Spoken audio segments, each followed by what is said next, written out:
enough as I am fully equipped. Come on in, my love. Welcome back to the 59th Parlor podcast. My name is Toni, and I'm your hostess with the mostest. Y'all, I am so just in a very goofy mood today. I actually almost got scammed earlier, and my way of dealing with things is to just laugh at them. And I literally just made a TikTok video talking about the whole entire situation. So if you want to know what happened, go over there. Anyway, I just got done filming that, and I'm just still really in this goofy, silly mode, but that's just me naturally. So it might spill over into this video. Anyways, let's go ahead and jump into today's conversation. Do y'all realize we are on episode 5? Like, what? Episode 5 already. I don't know. I'm just so excited. Okay, but in all seriousness, let's go ahead and jump into the conversation, which is going from your lazy girl era to your lucrative business woman era. All 2024, we are not settling. We are not settling the same way that we did in 2023 and 2022 and 2021 and so forth down the line. We are not settling. We are going to climb our way out of that lazy girl era and get to that season where we are just thriving, okay?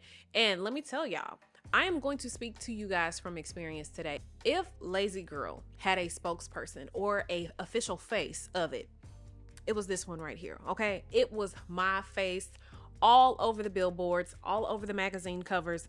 Everything about it was me. I was lazy.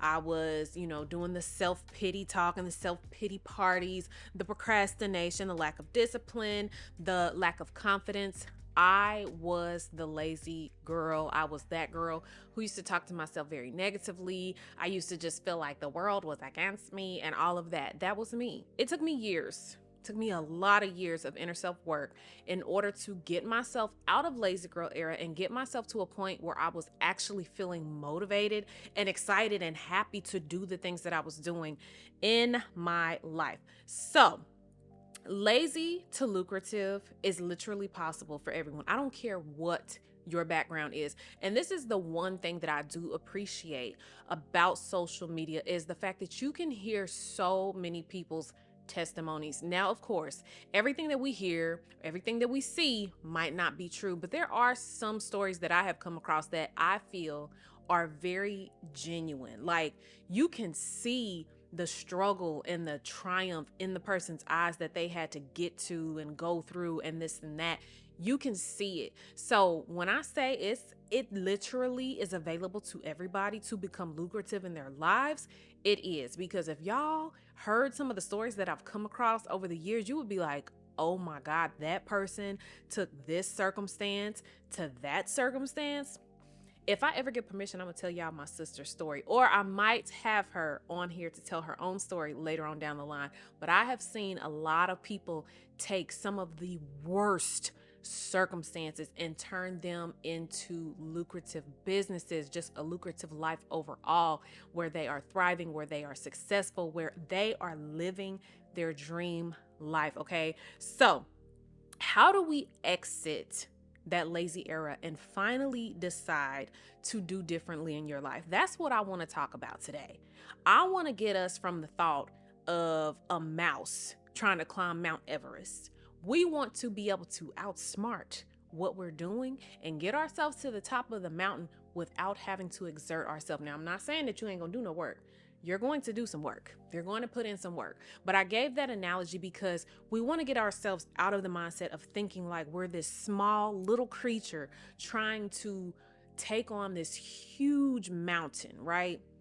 There's ways to do it. And that's what I want to talk about today. We have to get ourselves out of the actual lazy girl era. So how are we going to do that? I have 5. Actually, do I have 5? Yes.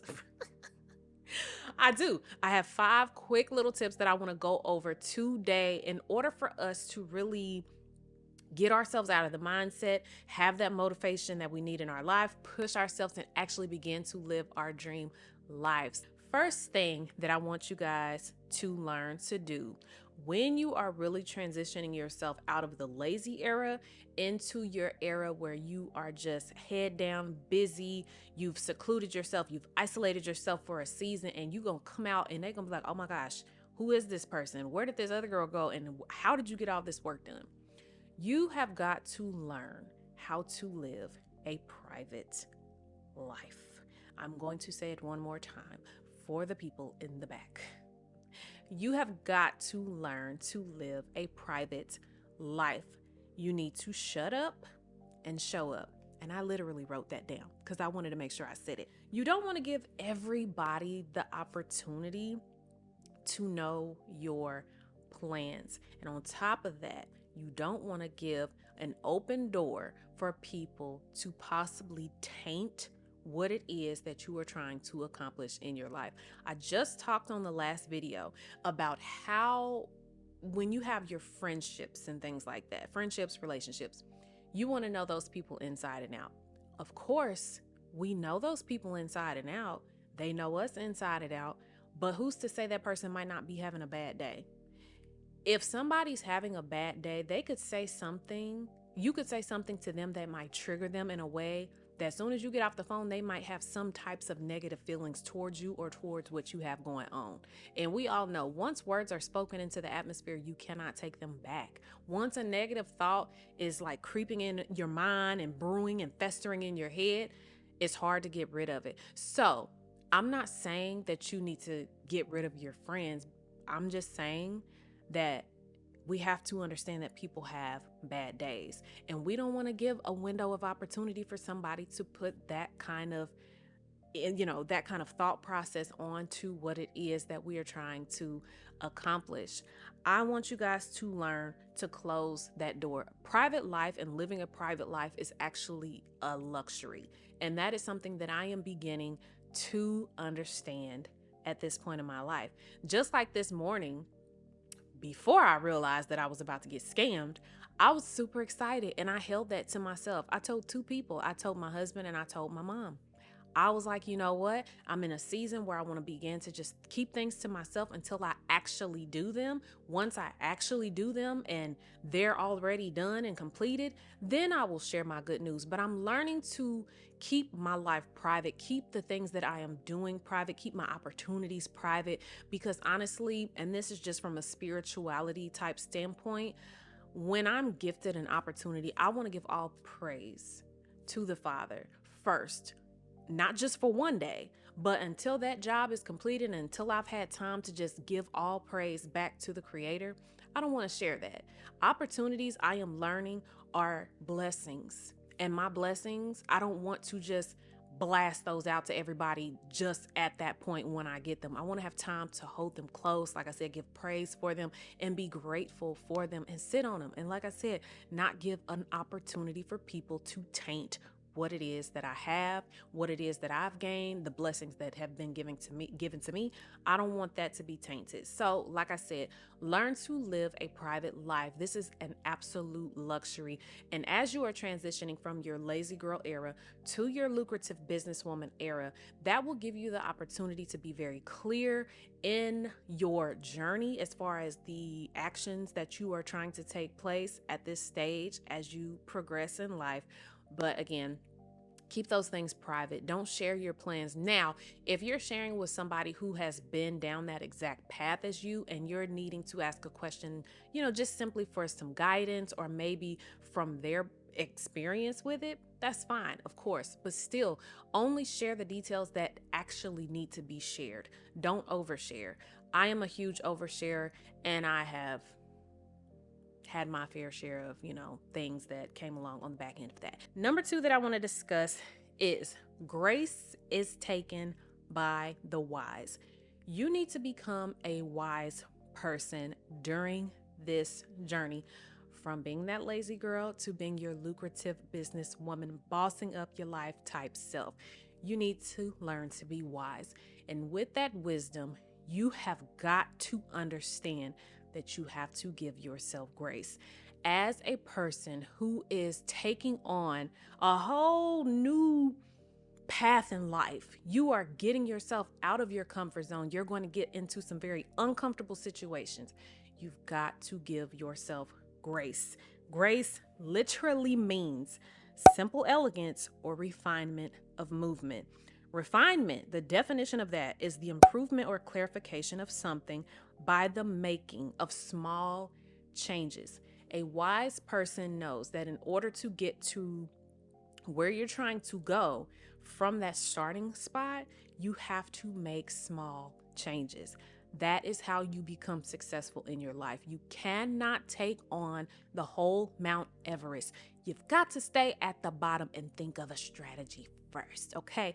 But I'm saying all that to say, make sure that you are taking and making smaller changes in your life, smaller goals that are attainable.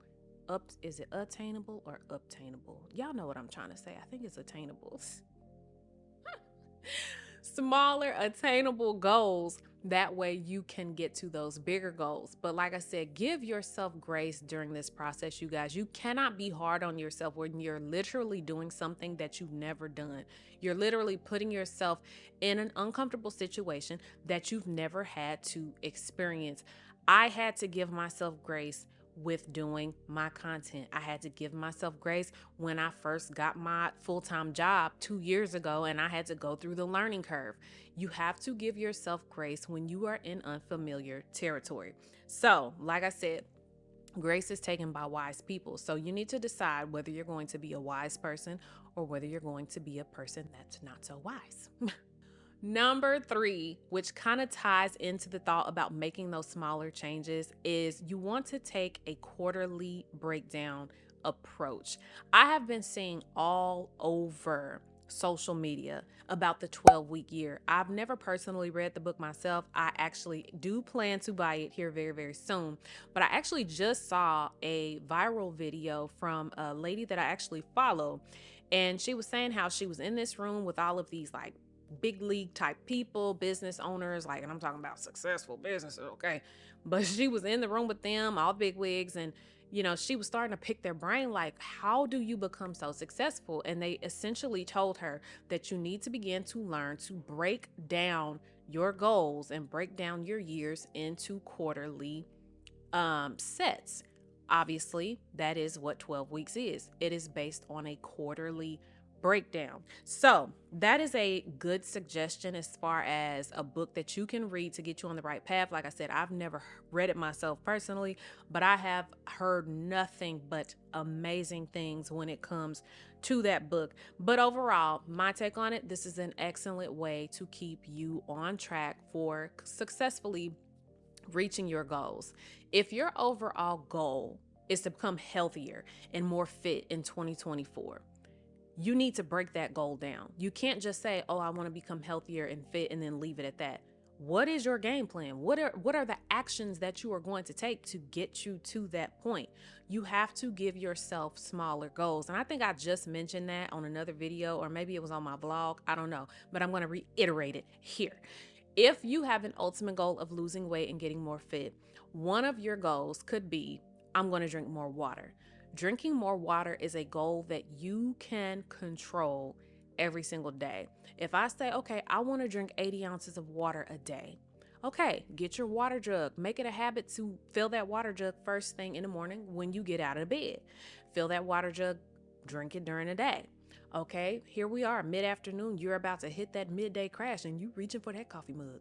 Don't do it. Why don't you take maybe 5-10 minutes away from your desk, or maybe you can stand at your desk, or if you work from home, that's even better. Take 5 to 10 minutes, walk in place, get your blood flowing, take your eyes away from the computer, away from the strain, and step outside for a second. Then after you do that, doop, doop, doop, doop, there I go.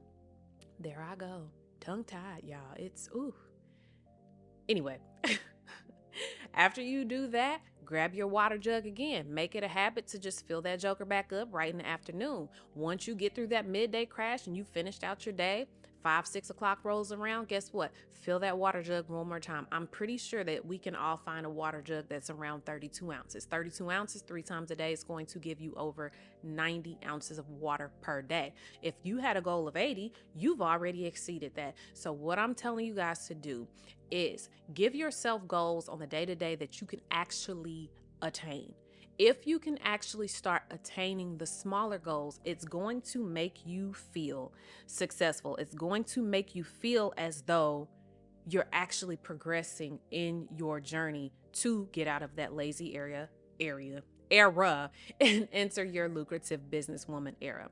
Number 4 is a confidence check. You guys, I wrote down a pretty good illustration. I want to give you guys this illustration. So think about a time when you were sick, right? Your body, maybe you got a bacteria type infection, or maybe you had a viral infection. Your immune system is going to work overtime to get that viral infection or that bacteria out. If your body is working overtime to fight off that virus, guess what? You are going to lose your strength. When you lose your strength, what does that equal? That means you're getting weakness in the body. When you are weak, guess what it makes you? It makes you lazy. So I gave you that illustration because, like I said, when you're sick, think about how you just like be laid out all across the bed. You can't move. You just like, I'm done for. Like y'all get what I'm saying. Like, you know how it is to be sick and just be like, I'm lazy. I don't want to do nothing. I don't feel good. Think about that. Now let's apply that to your confidence. At some point, your confidence was affected. Your confidence was attacked by something. This could have been a traumatic experience. Maybe when you were a kid, this could have been something that happened in high school. I don't know. At some point, your confidence was attacked. When it attacked you, you did not fight it off, which it began to attack your strength, which what? Made you weak, which what? Made you enter into a lazy era. You guys, you have to fight back against that attack on your confidence, gain it back, and get out of that lazy area. That's one of the biggest things that you can do to get out of that lazy girl era, is figure out when and where your confidence was attacked. You guys, I have talked about this on some of my early videos on my other page. I kind of grew up in that era. I feel like my generation was the last era of the brown skin girl and light skin girl. This was a huge effect on my confidence growing up. I was pretty for a brown skin girl.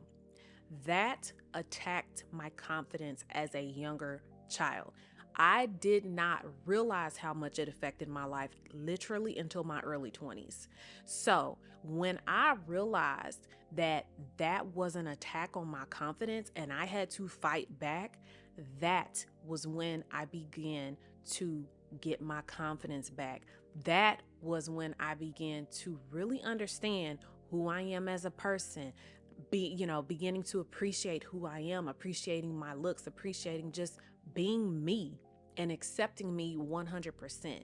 So I'm telling you guys and sharing that story because I want you guys to realize that whatever attacks you in your confidence, you got to fight back. You got to come out the gate swinging. Like, that's what you have to do in order to get that confidence back in your life and actually get to a point where you are motivated enough to be like, you know what? I'm the like, that's what you have to say to yourself and be that confident about it. Okay. So we're going to leave that there. Last thing that I want to give you guys today is daily affirmations. If you are somebody who is really trying to pull yourself out of that lazy girl era and into your lucrative era where you are thriving, learn to start doing daily affirmations. You have not been properly affirming yourself. I don't know, again, at some point, somebody affected your confidence was attacked. So at that point, you started talking to yourself in a negative self-talk. Lord, y'all, what am I trying to say? You started talking to yourself with negative self-talk. So once you start beginning to talk to yourself in that way, it's really hard to be able to shift the rest of your thoughts. We all know once you have one negative thought, baby, it just takes off. Like, it's like negative, negative, negative, negative, negative, like just back to back to back to back. You have got to start affirming yourself. And on top of that, you've allowed other people's projections to become reality in your life. Again, using the example of when I was a kid in elementary school. Oh, you're pretty for a brown skinned girl. I didn't know any better. I accepted that as my reality. So somebody else's projections, which is obviously somebody else's projections, they probably were a kid who just overheard somebody else saying that projection, they said that to me and I accepted it as reality. So all of this negative self-talk began to go out through middle school and high school. And then I was like, oh, nope, catch it, throw it back. We're not having that. We ain't having it. So I'm just saying all that, you guys, to say, if you are not affirming yourself in a way that is going to motivate you, you're never going to succeed. You're never going to give yourself enough motivation to complete the task that you're trying and set out to do, because you don't know how to speak to yourself. And again, if you have all this negativity swarming around in your head, you're not even strong enough to fight it off. So making daily affirmations to yourself is going to be a great way to just jumpstart getting that motivation back within yourself. It's going to give you that motivation to be like, okay, I laid down all day in the bed yesterday, but you know what? Today I'm going to do something differently. Literally, that's all it takes, is you deciding. Just make the decision to say, I'm going to do something differently. And once you tell yourself that you're going to do something differently, I guarantee, oh my gosh, I'm about to burp because I'm sucking in too much air because I'm talking too much. Sorry, it went away. Okay, we're good. Dag nabbit, I done lost my train of thought. Y'all know sometimes my memory is bad. But anyway, I'm just going to leave it there. I'm pretty sure I made my point in saying you need to speak daily affirmations to yourself. Talk yourself up. There's nothing wrong with that. Talk yourself up. If you got to wake up, stand in the mirror naked. I know this is going to sound strange for a second, but seriously, get out the shower. Just stand in your mirror naked. Look at yourself. See yourself for who you are. Accept yourself. That's all it takes. Like I said, just making one decision. That's all it takes in order for that. Okay. All right. You got it now? You got your thoughts together, girl? Because Lord, y'all, I told y'all my mind is just, woo, Lord, it's been a day. But anyway, those were my 5 tips for you to get you from lazy girl era into your lucrative businesswoman era. I really hope that you guys apply these tips into your life, especially if you are somebody who is desiring change in 2024. Make the choice. That's it. We can sit here and half the world can do videos on how to reinvent, how to level up, how to glow up, how to go from lazy girl to lucrative. We can do all of these videos. But the only thing that's going to really make a difference is if you make the choice. One day, I made a choice to say, you know what? I have a voice. I'm going to use it. And that's exactly what I'm doing right now, sitting on this camera and talking to you, boo. But seriously, though, it's just make the change, make the choice. Make the choice to make the change. So again, I hope you guys enjoyed today's video. I know I kept each segment short, so definitely comment down below and tell me if there was a particular subject or not subject. Golly, where are your thoughts today, Toni? If there was a particular tip that I gave that you guys want me to elaborate on, I would love to elaborate on some of these tips that I gave today and make a whole entire video. So if that is something that you want to hear, definitely comment down below. Tell me which ones you were feeling the most. I really hope, again, that this video inspired you and motivated you today to get up, make the choice so that you can make the change. We are leveling up in 2024, and that just is what it is. Definitely make sure that you check me out on my vlog channel, The Tonirayway, and which happens to be the same handle for my Instagram and TikTok page as well. But like I said, I am going to leave it here. Thank you guys for coming and hanging out with me today. If you liked this video, don't forget to give it a big thumbs up and make sure you hit that subscribe button, and also make sure you hit those notification bells as well so you can see when your girl is dropping the videos. All right. Anyway, like I said, I'm going to go ahead and check out of here. Thank you so much, guys. Bye.